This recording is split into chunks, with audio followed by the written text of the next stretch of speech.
Hey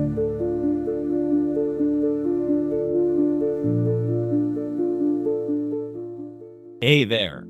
Have you ever heard of the Dyatlov Pass incident? It's one of the most baffling and chilling mysteries of the 20th century, a story of adventure that turned tragically wrong, leaving behind more questions than answers.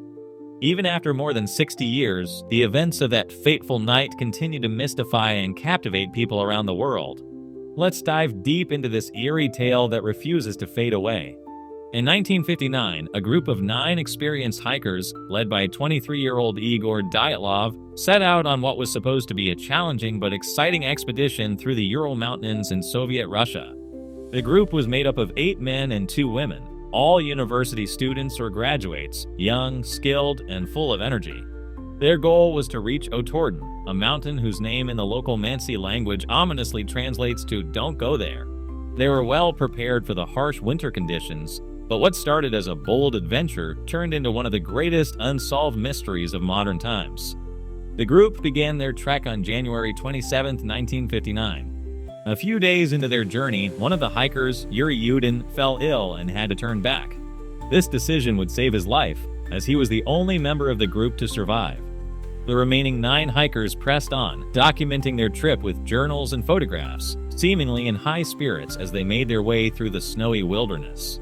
But then, on the night of February 1st, something went terribly wrong. Rescuers were alerted when the group failed to return as scheduled. Weeks later, search parties discovered their campsite on the eastern slope of Kholat Syakhl, a mountain whose name translates to "Dead Mountain." The tent was found half buried in snow, its fabric slashed open from the inside. Footprints, some barefoot, led away from the tent into the snow, but they disappeared after a short distance, leaving no clue as to what had driven the hikers to flee. The scene was bizarre and unsettling. The first 2 bodies were found under a cedar tree, dressed only in their underwear, their hands and feet frostbitten and burned, as if they had tried to start a fire. Broken branches nearby suggested they had climbed the tree, possibly in an attempt to spot the tent or escape something. 3 more bodies were discovered between the tree and the tent, as if they had been trying to make their way back. Their positions suggested they had fallen while crawling through the snow. The remaining 4 were not found until months later, buried under nearly 13 feet of snow in a ravine 75 meters from the tree. These bodies presented the most puzzling injuries: massive skull fractures, broken ribs, and internal injuries consistent with the force of a car crash, yet with no external wounds. One of the hikers was even missing her tongue and eyes, a detail that has fueled countless theories. What could have caused such chaos? Why were they so underdressed in sub-zero temperatures? And how could some of them sustain such severe injuries while others showed no sign of physical trauma? Theories about what happened to the Dyatlov group range from plausible to downright bizarre. One of the most discussed ideas is an avalanche.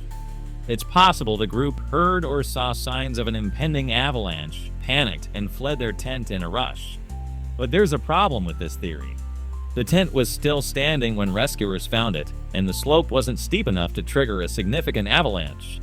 The hikers' injuries also don't match those typically caused by avalanches. Another theory suggests an animal attack like a bear or a wolverine. This might explain the rushed escape and the injuries, but again, there's no evidence to support it.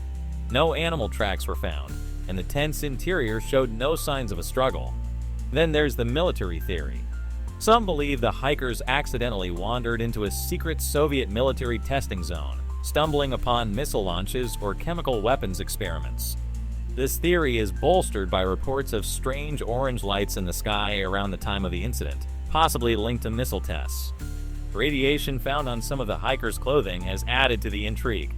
However, no official records confirm military activity in the area, and the radiation levels, while unusual, were not high enough to be lethal.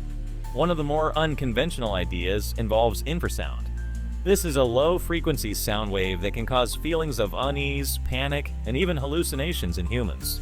Some scientists theorize that strong winds blowing over the mountain slopes could have created infrasound, triggering irrational fear among the hikers and causing them to flee their tent in a state of hysteria. But while this theory is fascinating, it doesn't explain the severe injuries or why some hikers remained calm enough to build a fire.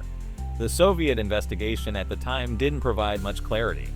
Authorities concluded that the hikers died due to a compelling natural force, a vague and unsatisfying explanation that has done little to quell speculation. Some suggest this wording was deliberately ambiguous, hinting at something the government didn't want to disclose. Over the years, the Dyatlov Pass incident has inspired countless books, documentaries, and theories. Was it a freak accident, human error, or something more sinister? Despite renewed investigations and advanced forensic techniques, the mystery remains unsolved. The story's eerie details and lack of concrete answers continue to haunt and fascinate. But behind all the theories and speculation, it's important to remember that this was a real tragedy. 9 young people lost their lives in the prime of their youth, leaving behind families and friends who have spent decades grappling with their loss. The Dyatlov Pass incident is more than just a mystery, it's a story of human resilience, curiosity, and the enduring allure of the unknown. What do you think happened on that freezing night in 1959? Was it nature, human error, or something even stranger? Perhaps one day we'll uncover the truth, but for now, it remains one of the most chilling mysteries of our time. Stay curious and keep exploring the world's most perplexing stories.